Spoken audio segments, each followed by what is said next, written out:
Hey, John Morris here, johnmorrisonline.com. Do you need lots of experience to start freelancing? That is a myth, and we're going to talk about why. So as usual with these, we'll be following the same agenda: what people claim, why it's wrong, why it's right, and ultimately what to do instead so we can learn something from all of this jibber jabber. All right, so what do people claim? Now, this is a super common question that I get. I actually recently got this on a YouTube video that I did, so I'm just going to cover the exact question that I got. So the question was, can someone answer my questions? How much time does it take to get your first client as a front-end developer? I just learned HTML and CSS and JS, still learning and making projects. I'm just waiting to be on the level to work. Now, again, this could be for developers. It could be HTML, CSS, and JavaScript. It could be PHP. It could be Python. This comes in lots of different flavors. It could be graphic designer, whatever it is that you do. A lot of people want to know how far they need to get along or how much they need to know before they can start freelancing. And so I don't think that there's necessarily a ton of people that maybe give this advice. So this really isn't attacking a myth that maybe other YouTubers or other freelancers talk about. It's more, I find people think it in their heads, people that I deal with, students of mine, so forth. And so I want to address that. So in their head, what they think is, well, you need lots of experience. I need to know everything that I possibly can before I start freelancing, before I start taking clients, because what if a client asks me to do something that I don't know how to do? I'm going to be SOL, so I need to know as much as I possibly can so that that never happens. And kind of a corollary of all of this is that, once you get that experience, you'll feel confident, and you just need to learn just a little bit more, and then I'll have the confidence to go out and start freelancing.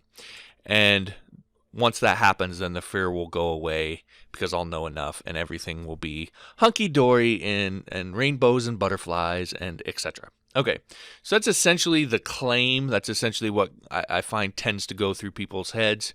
And so let's talk about why that's wrong. So the reason is doctors, those rascally rabbits.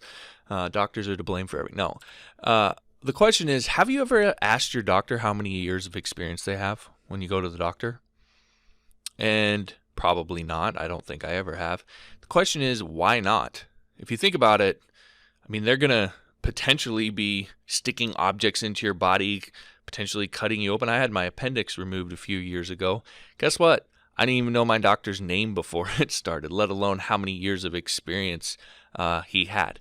Now, again, it's sort of a curious thing that this really important profession that's going to potentially be doing life-altering things to you, we don't really tend to ask them how many years of experience they have, evaluate them all that well. We just kind of assume that they know what they're doing. Well, why is that? And so the things that I'm going to talk about here is a little bit of the answer of why that is. So again, it's just a thing for you to think about, why you never ask those questions when it comes to your doctors. I know some of you probably do, but most people really typically don't.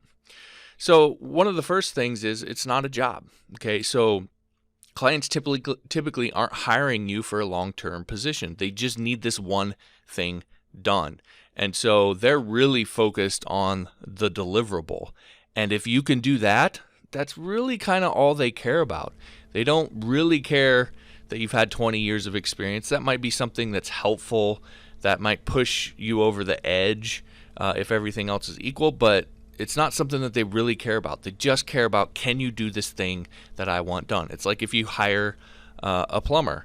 You don't really care what else they can do. You don't care if they can, hula hoop or jump rope or whatever. You care, can they fix your plumbing? That's all you really care about. Same with clients. The next thing is that not all experience is created equal. So if I want someone to build me an e-commerce website, you knowing how to build a social network, that's mostly irrelevant to me. It doesn't really matter. It's cool, but can you build me an e-commerce website? That's what I'm really interested in. So just having experience in general doesn't necessarily mean anything to the client. You have to have the right kind of experience. Next up, talent can trump experience. So if I look at your portfolio and it's way better than someone with a ton of experience, I'm probably going to hire you over them, because I want someone who can do the thing that I want really, really well. Again, I don't care if they've had 30 years of experience. Their portfolio is not as good. So why am I going to hire them over you when I look at your portfolio? You're building the exact thing that I want, and they look really, really awesome, and they function really, really awesome, etc. So that's about the level of evaluation that most clients are going to have. So we build it up on our heads like they're just looking over every detail of our experience and everything about us. And again, you'll have those few clients that do, of course, but most are making decisions based off shortcuts. And so talent, again, can trump experience when it comes to that.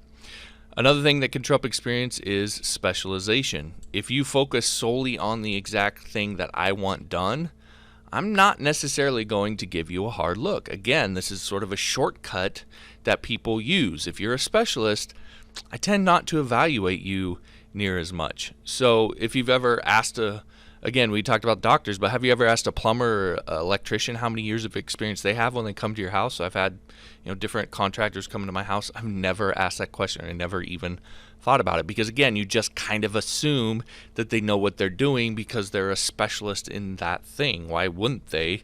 Why would they even put themselves out there as a specialist in that area if they didn't know how to do it? Now again, from our side, we know, well, gee, I may not be a complete specialist. I may not know everything in here. But the point I'm making is that from the client side, they use these shortcuts to help them make decisions, because again, most aren't going to sit down and do some detailed analysis of you. They're trying to find shortcuts and things that they can use to help make them their decision, and these are a couple of the things that they use in order to do that.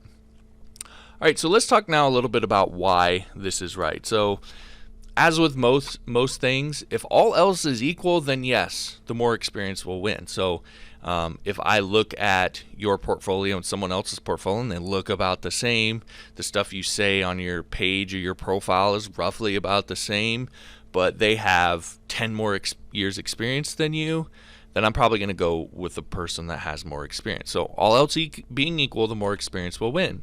But again, as I've said when I addressed this in the past, you just don't let all else be equal. And there's absolutely stuff that you can do to keep all else from being equal. And we're going to talk about that in the what to do instead section. Another reason why this is right is you do need experience. You just need the right experience in the exact thing that they want. So if you have absolutely zero experience in building an e-commerce website, then that's not really going to help you any. So you need some experience in the exact thing that they're after. You just don't need years and years and years and years and all of this experience that people think that they need. So the way I look at it is typically relevance plus talent is going to trump experience. Not all the time, but often if you are highly relevant to what they're after, you're offering the exact kind of service that they want, and that's really what you specialize in, then the relevance is really, really high. And you couple that with talent so that when they actually look at you and your portfolio and the things that you've done, it looks really, really good. Clients more often than not are going to pick that person over someone who maybe isn't as relevant or isn't as talented but has tons and tons of experience. Not saying that's right. I'm not saying that's what they should do. That's just typically what's going to happen, right or wrong. So from your side as a freelancer, you can keep those things in mind, and that can help you to start freelancing a lot sooner than you might have thought.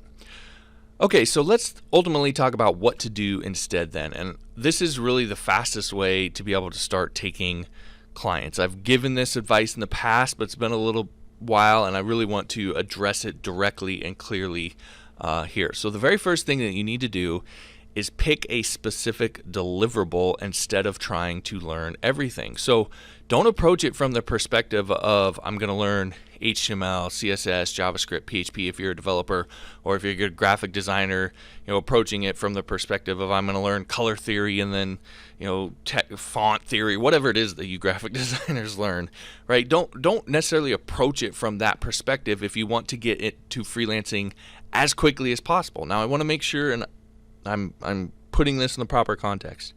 If you're trying to get a job, not freelancing, you're trying to get a job, then you will probably take the HTML, CSS, JavaScript approach, because that's how jobs tend to hire. If your primary concern is learning and learning the most that you can and being well-rounded, and it's something other than trying to get hired as fast as possible, then again, the language route can probably work for you. But if your focus is, I need to, I'm behind the 8 ball and I need to start taking clients as absolutely fast as I possibly can, then don't approach it from that perspective, because it's a bottomless pit. You could go on for years and years and years with that approach before you ever get to a point where you're actually building stuff and feel like you know enough to be able to deliver for clients. Okay, so again, if speed is your concern, don't approach it from that perspective. Instead, approach it from the perspective of deliverables, of the things that clients want. So start out and just pick something. I'm going to learn how to build e-commerce websites, or I'm going to learn how to build logos for restaurants, or I'm going to learn how to write articles on, WordPress, whatever it is. Pick something very specific that is also marketable, that you've maybe done a little bit of research and people are after. People want e-commerce websites. People want, articles related to WordPress. People want logos and brand kits and whatever. So pick something very specific that's small enough that you can learn it quick, but big enough that you can actually market yourself as someone who does that and get hired and make some decent money doing it. Okay, so you got to find that balance. But again, focus on the deliverable, not the theory and the language or whatever, the bigger picture stuff. And again, start with the deliverable and only learn what's necessary in order to execute on that deliverable. And then once you can build it, then you can start trying to get clients. If you are learning how to build e-commerce websites, once you can build one, and you maybe you want to build 2 or 3 on your own just to kind of get the hang of it and make sure you cover all the bases and so forth. But once you feel confident that you can build whatever it is that you're building, that's when you can start trying to get clients, because that's all clients want. They want you to be able to do this thing, and that's it. So that really shortcuts the time it takes for you to get to the point where you can start taking clients. Another thing that you want to do is deliver below your capability. And I know that a lot of people are like, what? Like, I'm supposed to be the greatest, graphic designer ever. I'm supposed to, be the hero on the mountain wearing my cape flying out behind me. It's a lot more stressful to do things that way. And it's usually ego-driven. As I've gotten older, I've kind of learned that, I used to be very idealistic like that. I've kind of learned that that just puts a lot more pressure on you than you really need. So the way I put it is, if you have 100 skills, pick a project that requires 80 of them.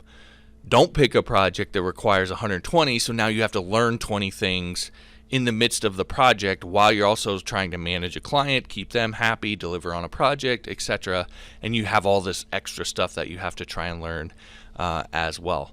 That just makes it so much more complicated and so much more stressful than it needs to be. So if you have 100 skills, pick projects that require 80 or 90 or whatever it is. Deliver below your capability, because you're still delivering for the client. You're still giving them value, even though you're more talented than what they actually need. That actually makes it easy for you. So you're delivering on your projects is easy.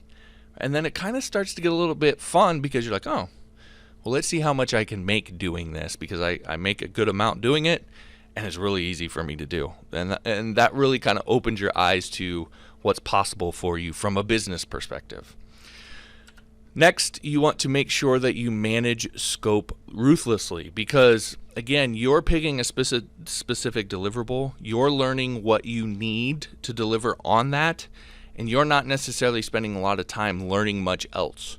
So scope creep is your enemy. It's the thing you have to manage most ruthlessly, because if you start getting out of scope, that's when you start to get into uncharted territory and things can get a little dicey. So don't let the client push the scope. It's something that you're going to need to learn anyway. It's not just for beginners. Every freelancer needs to learn how to manage scope and be better at managing scope. We're all susceptible to having clients push the scope on us and scope creep, tearing projects apart, etc. So you're going to need to learn it anyway. You might as well start learning it now when it's an imperative for you.